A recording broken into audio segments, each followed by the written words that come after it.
सीखने की शुरुआत श्वेतांबरी शर्मा के साथ। नमस्कार दोस्तों, मैं श्वेतांबरी शर्मा और स्वागत है आपका धार्मिक कथाओं तथा पौराणिक चरित्रों से जुड़े मेरे चैनल रोली अक्षत में।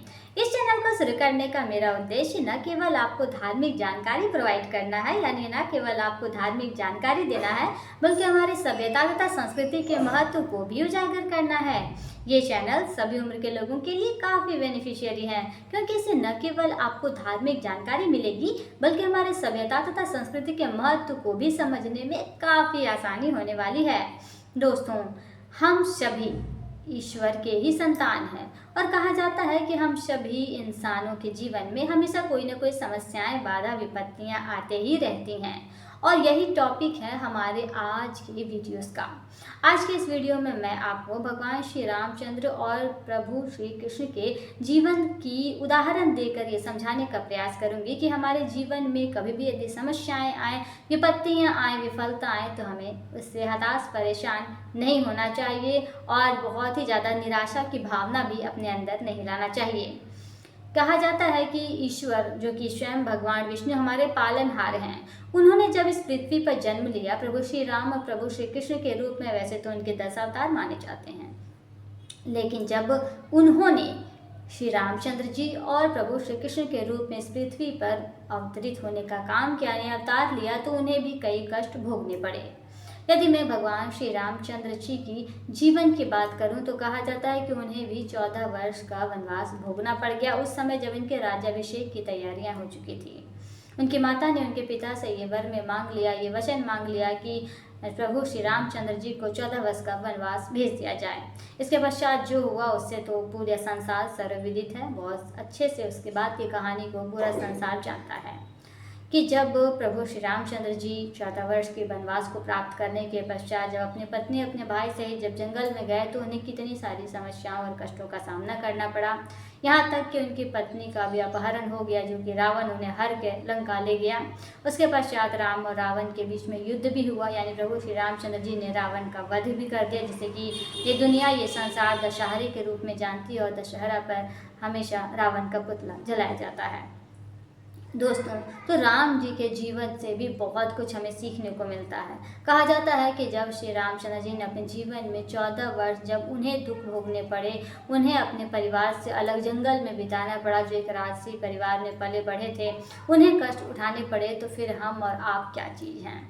कहा जाता है कि जब इंसान कष्ट को भोग लेने के पश्चात जब उन्हें सुख की प्राप्ति होती है, तो उस सुख का अनुभव, उस तृप्ति का अनुभव बिल्कुल वैसे है कि जो प्यासा व्यक्ति हो उसे जब जल दिया जाए तो उसके लिए जल का जो महत्व होता है वो उस व्यक्ति के लिए नहीं हो पाता है, जो कि जल जिसे प्यास लगी ही ना हो। यही कारण था कि जब भगवान श्री रामचंद्र जी 14 वर्ष का वनवास काट के वापस लौटे, तो प्रजागण ने खुशी के दीपक जलाए, घी के दीपक जलाए और तभी से दीपावली का उत्सव भी शुरू हो गया। तो दोस्तों, ये तो बात हुई प्रभु श्री रामचंद्र जी की। तो अगर मेरा ये कहना है कि अगर प्रभु श्री रामचंद्र जी अपने जीवन में कष्ट को भोग सकते हैं और हताश, परेशान, निराश नहीं हो सकते हैं, तो हम और आप क्या चीज़ है। हमारे ऊपर तो ईश्वर की कृपा दृष्टि बनी हुई है, क्योंकि हम और आप सभी ईश्वर के ही संतान हैं और ईश्वर कभी को ऐसे ही सहायता करते हैं, कभी किसी को डूबने नहीं देते। बीच मझधार में यदि कोई व्यक्ति फंस गया है बीच मझधार में, तो तिनके का सहारा देकर उसे बाहर निकालने का भी काम अवश्य ही करते हैं। भले ही जब उन्होंने इस पृथ्वी पर अवतार लिया तो उन्हें न जाने कितने दुख और न जाने कितने कष्ट भोगने पड़े हों। दोस्तों, जहाँ तक प्रभु श्री कृष्ण की यदि मैं बात करती हूँ, जी हाँ दोस्तों, आपने बिल्कुल सही सुना, प्रभु श्री कृष्ण की यदि मैं बात कहूँ तो कहा जाता है कि उनके जन्म से लेकर मृत्यु तक उन्हें अथाह दुख संकट भोगने पड़े। जन्म के समय ही वो अपने माता पिता से बिल्कुल अलग हो गए। उनका जन्म कारागार में हुआ। लोगों का जन्म तो ऐसे घरों में होता है, अस्पतालों में होता है, लेकिन वो ऐसे प्रभु थे जिनका जन्म कारागार में हुआ। कारागार में जन्म लेने के पश्चात उन्हें अपने सगे माता पिता से अलग हो जाना पड़ा। उन्हें गोकुल में पहुंचा दिया गया। यहाँ पर भी उन्हें बाल्यकाल से लेकर बड़े होने तक कई राक्षसों का उन्होंने सामना किया। पूतना से लेकर के न जाने कितने राक्षस, कितने का उन्होंने उद्धार किया, कितनों को उन्होंने सही रास्ता दिखाया। इसमें कि श्रीधर, बकासुर इत्यादि महत्वपूर्ण है, पूतना राक्षसी महत्वपूर्ण है। तो दोस्तों, कहा जाता है कि श्री कृष्ण ने भी अपने जीवन में कष्टों को भोगा, लेकिन अपने कर्तव्य पथ पर अडिग रहे। अपने कर्तव्य भी उन्होंने बहुत ही अच्छे से निभाया। कहा जाता है कि सभी समस्याओं को झेलते हुए उन्होंने अपने मामा कंस का वध किया, अपने माता पिता को उनके चंगुल से छुड़ाया। अपने माता पिता को ही नहीं, साथ ही कई लोगों को जिसने कंस ने बंदी बना रखा था, उन पर घोर अत्याचार कर रहे थे, उन्हें भी मुक्त कराने का काम किया। कहा जाता है कि उन्होंने गोपियों के साथ रास लीला शुरू की। डांडिया रास भी कहा जाता है उसी समय शुरू हुआ। माखन तो चोरी करके खाते ही थे। और ये भी कहा जाता है कि 16,000 महिलाओं से उन्होंने विवाह करके उनका उद्धार करने का काम किया था। तो दोस्तों, ये श्री कृष्ण की जीवन की भी बहुत सारी ऐसी कथाएं हैं। उन्होंने युवावस्था में आकर के विवाह भी किया और कई राक्षसों का वध भी किया, कितनों का उद्धार भी किया। और ये कहा जाता है कि महाभारत का जब हुआ तो उस समय भी उन्होंने अपना महत्वपूर्ण योगदान दिया।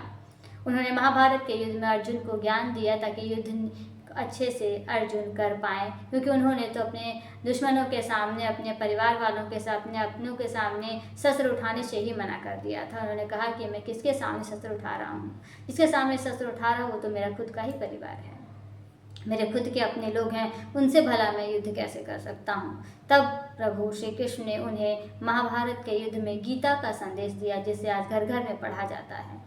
तो दोस्तों, श्री कृष्ण ने अपने जीवन में कठिनाइयों को झेलते हुए भी अपने हर उम्र में उनका एक अलग रूप आपको देखने को मिलेगा। बाल्यकाल जो था वो बहुत ही नटखट था। बाल लीलाएं, जिसे हम सभी जानते हैं कि उन्होंने बचपन में कितनी बाल लीलाएं की, मुरली बजाया, माखन चोरी की, अपने दोस्तों के साथ में रहे। उनके मित्र में सुदामा भी बहुत ही उनके क्लोज, उनके घनिष्ठ मित्र थे, जिनका उन्होंने आगे मदद की। कहा जाता है कि सुदामा को उनका घर बार सब जो है, जब उनका खत्म हो चुका था, बिल्कुल गरीबी के कगार पे वो पहुंचे थे, उनकी स्थिति बहुत ही खराब थी, घर में खाने को अन्न के दाने नहीं थे। तब श्री कृष्ण के पास जब वो सहायता मांगने के लिए पहुंचते हैं तो श्री कृष्ण भागे भागे उनके पास आते हैं और उनके घर को धन धान्य से भर देते हैं, उनके महल उन्हें दे देते हैं।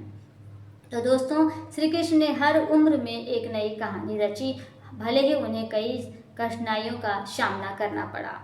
ये भी कहा जाता है कि उन्होंने बाल्यकाल में बाल लीलाएं की, बड़े होकर उन्होंने सुदामा को जो है, जिसे कहते हैं भव सागर पार लगाना, उन्हें तारना, वैसा काम किया।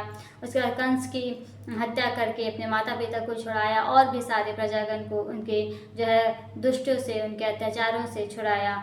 न जाने आगे चलकर उन्होंने शिशुपाल का वध किया, राधा रानी की भक्ति उन्होंने स्वीकार किया, उन दोनों का प्रेम प्रसंग तो आज पूरा दुनिया अच्छी तरीके से जानता है। पूरा दुनिया उन दोनों की प्रेम कहानी का मिसाल देता है। रास रचाया, कई सारे गोपियों को उन्होंने उद्धार किया और जो है 16,000 उनकी पत्नियां इसलिए मानी जाती है कि उन्होंने उतनी महिलाओं का उद्धार करने का काम किया। आगे चलकर कहा जाता है कि जब वो प्रौढ़ावस्था में पहुंचे तो बहुत ही महान ज्ञानी हुए और उन्होंने जो है महाभारत के युद्ध में अर्जुन को ज्ञान देने का काम किया। और ये भी कहा जाता है कि जीवन के आखिरी पड़ाव में उनका जब देहांत होने वाला था, उस समय उनकी आयु 125 वर्ष बताई जाती है। ये भी बताया जाता है दोस्तों, उस समय उनके जो शरीर थे वो वृद्धावस्था बिल्कुल भी नहीं था, झुर्रियाँ नहीं पड़ी हुई थी, शरीर बिल्कुल युवावस्था की तरह ही था। उन्होंने द्वारिका नगरी की स्थापना कराई, जो कि आगे चलकर डूब भी गई। तो उन्होंने अपने जीवन में कई सारे ऐसे दृश्य देखे जो कि बहुत ही ज़्यादा भावनात्मक थे, बहुत ही ज़्यादा दुखमय थे। कहा जाता है कि एक एक करके जो है द्वारिका नगरी डूब गई, प्रजागण की काफ़ी मृत्यु हो गई। लेकिन ऐसा भी कहा जाता है कि उन्होंने द्वारिका नगरी डूबने के उपरांत उन्होंने किसी को मृत्यु के गोद में समाने नहीं दिया, सबको उन्होंने रक्षा भी करने का काम किया। तो दोस्तों, ये तो थी प्रभु श्री कृष्ण की जीवन की कहानी। कहा जाता है कि मृत्यु के समय एक बहेलिये ने उनके पैर में तीर मारा, जिसको उन्होंने अपनी मृत्यु के रूप में स्वीकार कर लिया। उस बहेलिये को भी उन्होंने पाप नहीं दिया, बल्कि ये कहा कि पिछले जन्म में तुम बाली थे, मैंने तुम्हारा वध किया था, इस जन्म में तुमने मेरा वध कर दिया और तुम्हारा कार्य पूरा हुआ, तुम्हें स्वर्गलोक की प्राप्ति होगी। तो दोस्तों, इस वीडियो को बनाने का या फिर इस वीडियो के द्वारा मेरा कहने का केवल यही आशा है कि हमारे जीवन में कई विपत्तियाँ आएँ, कई परेशानियाँ आएँ, हमें कभी भी विचलित नहीं होना चाहिए, परेशान नहीं होना चाहिए, हताश हैरान नहीं होना चाहिए, परेशान नहीं होना चाहिए। क्योंकि जब प्रभु श्री कृष्ण और श्री राम, जो कि स्वयं भगवान विष्णु के अवतार थे, उन्होंने मानव के रूप में जन्म लेके कई कठिनाइयाँ झेली, लेकिन अपने कर्तव्य पथ से विमुख नहीं हुए, कोई गलत काम नहीं किए, तो फिर हम और आप क्या चीज़ हैं? हमारे तो स्वयं ईश्वर हमारे माता पिता हैं, ईश्वर हमारे जो है रखवाले हैं, हमारे पालनहार हैं। हम यदि कहीं मझधार में फंसेंगे तो हमारी रक्षा करने का सामर्थ्य रखते हैं और हर समय आप ये भी देखेंगे कि जब आप कभी विकट परिस्थिति में फंस गए हो तो कोई ना कोई व्यक्ति आकर के आपकी सहायता करके अवश्य ही चला जाता है। उसे आप जानते भी नहीं हो, उसे आप पहचानते भी नहीं हो, फिर भी वो किसी न किसी रूप में आता है और आपकी सहायता करके जाता है। तो दोस्तों, ये ईश्वर का संकेत है। ईश्वर को हमेशा यही कहना है कि आपके जीवन में दुख आएंगी, कठिनाइयाँ आएंगी, परेशानी आएंगी, इससे आप विचलित नहीं हो, बल्कि इससे पार निकलने का रास्ता ढूंढे। हर समस्या का समाधान इस धरती पर व्याप्त है, केवल आपको ढूंढने की देर है। और यदि आप उस समस्या तक का सामना नहीं कर पा रहे हैं, उस समस्या का समाधान नहीं ढूंढ पा रहे हैं, तब ईश्वर आपकी सहायता अवश्य करते हैं। ईश्वर स्वयं तो खड़े होकर के आपकी हेल्प करने नहीं आते हैं, वो किसी न किसी को भेज देते हैं एट अ टाइम, उसी क्षण तत्क्षण, जो कि आपकी सहायता करके जाता है। तो दोस्तों, श्री रामचंद्र जी और श्री कृष्णचंद्र जी की, यानी श्री रामचंद्र जी और प्रभु श्री कृष्ण की जीवन की कथाओं से हमें यही समझना चाहिए कि हमारे जीवन में चाहे कुछ भी परेशानी हो, हमें हमेशा अपने जीवन को हंसता खेलता और सुखमय बनाने की कोशिश करना चाहिए, क्योंकि अगर हम कोशिश करेंगे तो ही कामयाब होंगे। तो दोस्तों, आज की वीडियो यहीं पर। मुझे उम्मीद है कि आज का ये वीडियो आप लोगों को कुछ तो अवश्य ही अच्छा लगा होगा। और यदि आप लोगों को आज का वीडियो पसंद आया है तो कृपया अपनी राय मुझे कमेंट बॉक्स में लिख भेजें। मुझे आपकी राय का हमेशा इंतज़ार रहता है। साथ ही आप मुझे सपोर्ट करना ना भूलें। मुझे सपोर्ट करने के लिए बस आपको मेरे इस चैनल को लाइक, शेयर और सब्सक्राइब करना होगा, ताकि मैं मोटिवेट हो सकूँ और आपके तरह तरह के रोचक वीडियोज़ बना सकूँ, आप तक पहुँचा सकूँ। दोस्तों, आज के इस वीडियो में केवल इतना ही। फिर मिलती हूँ अगले वीडियो में एक नई कैरेक्टर यानी एक नई चरित्र के साथ। हो सकता है एक नई छोटी सी कहानी या एक नई छोटे से प्रसंग के साथ। तब तक के लिए दीजिए मुझे इजाज़त और बने रहिए मेरे इस चैनल के साथ। धन्यवाद।